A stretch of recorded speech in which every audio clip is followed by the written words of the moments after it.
ಬಾಗೇಪಲ್ಲಿ ಜಮಿಯತ್ ಉಲ್ಲೇಮಾ ಸಂಸ್ಥೆಯಿಂದ ಸ್ವಯಂ ಪ್ರೇರಿತ ರಕ್ತದಾನ ಶಿಬಿರ ಆಯೋಜಿಸಲಾಗಿತ್ತು.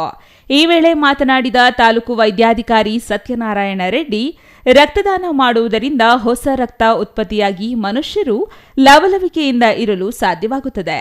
ಅನೇಕ ಅಪಘಾತಗಳು ನಡೆದು ತೀವ್ರ ರಕ್ತ ಸೋರಿಕೆಯಿಂದ ಅಮೂಲ್ಯ ಜೀವಗಳು ಬಲಿಯಾಗುತ್ತಿವೆ.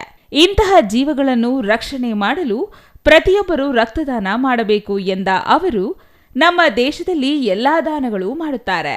ರಕ್ತದಾನ ಮಾಡಲು ಹೆದರುತ್ತಾರೆ. ಯಾರೂ ಹೆದರಬೇಕಾಗಿಲ್ಲ. ರಕ್ತದಾನ ಮಾಡುವುದರಿಂದ ನಿಮ್ಮ ಆರೋಗ್ಯ ಮತ್ತಷ್ಟು ಉತ್ತಮವಾಗಿರುತ್ತದೆ. ಎಲ್ಲ ದಾನಗಳಿಗಿಂತ ರಕ್ತದಾನ ಶ್ರೇಷ್ಠವಾಗಿದೆ. ಮತ್ತೊಬ್ಬ ಮನುಷ್ಯನ ಜೀವ ಉಳಿಸಲು ರಕ್ತ ತುಂಬಾ ಅವಶ್ಯಕವಾಗಿದೆ.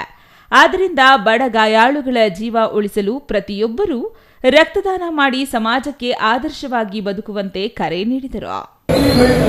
ಇಂತಹ ಕಾರ್ಯಕ್ರಮಗಳು ಹೆಚ್ಚೆಚ್ಚು ಮಾಡಿದ್ದಲ್ಲಿ ಮನುಷ್ಯನ ಒಂದು ಉಳಿವಿಗೆ ಅನುಕೂಲ ಆಗ್ತದೆ. ಎಂದು ಸುಮಾರು ನಾವು ನೋಡ್ತಾ ಇರ್ತೀವಿ, ಬ್ಲಡ್ ರಿಕ್ವೈರ್ಮೆಂಟ್ ಒಂದು ಯೂನಿಟ್ ಆಫ್ ಬ್ಲಡ್ ಒಂದು ಲೈಫ್ ಸೇವ್ ಆಗ್ತದೆ. ಅಂಥದ್ದು ಅಂತ ಹಿನ್ನೆಲೆಯಲ್ಲಿ ಇವತ್ತು ಕಾರ್ಯಕ್ರಮ ಮಾಡಿದ್ದೀರಿ. ನಮ್ಮ ಆರೋಗ್ಯ ಇಲಾಖೆಯ ವತಿಯಿಂದ ನಿಮಗೆ ಹೃತ್ಪೂರ್ವಕವಾದಂತಹ ಧನ್ಯವಾದ ತಿಳಿಸಲಿಕ್ಕೆ ಇಚ್ಛಪಡ್ತೇನೆ. ಇನ್ನು ಭಾರತೀಯ ರೆಡ್ ಕ್ರಾಸ್ ಸಂಸ್ಥೆ ಕಾರ್ಯದರ್ಶಿ ಎಜಿ ಸುಧಾಕರ್ ಮಾತನಾಡಿ, ಬಡವರ ಅಮೂಲ್ಯ ಜೀವಗಳನ್ನು ಕಾಪಾಡಲು ಯುವಕ ಯುವತಿಯರು ಹೆಚ್ಚಾಗಿ ರಕ್ತದಾನ ಮಾಡಬೇಕಾಗಿದೆ. ರಕ್ತದಾನ ಮಾಡುವುದರಿಂದ ಯಾವುದೇ ಸಮಸ್ಯೆ ಉಂಟಾಗುವುದಿಲ್ಲ. ತಾಲೂಕಿನಲ್ಲಿ ಇಂತಹ ಶಿಬಿರಗಳನ್ನು ಆಯೋಜಿಸಿ 100 ಯೂನಿಟ್ ರಕ್ತ ಸಂಗ್ರಹಿಸಿ ಬಡ ಗಾಯಾಳುಗಳನ್ನು ಬದುಕಿಸಲು ಪ್ರಯತ್ನ ಮಾಡಲಾಗುತ್ತಿದೆ ಎಂದರು.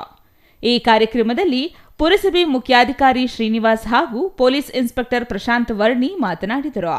Ganesh R, CTV news, Bagepalli.